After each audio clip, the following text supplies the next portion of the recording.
In this video, I'll show you how to increase limit on Zelle. By the way, if you run a business, Zelle probably isn't the best option for you, but I'll explain more about that later in the video. If you're unable to increase your limit directly inside the app, you'll need to contact your bank's customer support. Open your bank's mobile app, go to the Help or Contact Us section, and start a live chat or call the support number listed.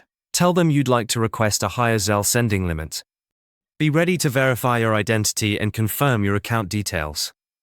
In many cases, limits can't be increased directly in the app because they're set by your bank based on your account history, security policies, fraud prevention rules, and overall risk monitoring. That's why a manual review from customer support is often required before any increase is approved. Zelle is decent, but personally I prefer MoneyGram for day-to-day money transfers, especially if you live in the US or Canada. If you're worried about online fraud, they even have physical locations near you where you can make transfers in person. There's a link in the description below to create a free account. But if you run a business or plan to start one, AirWallex is a much better option.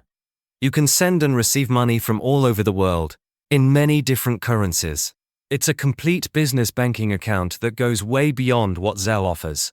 There should be a video popping up on your screen now. It's a detailed AirWallex review, covering everything you need to know. Click the video to start watching.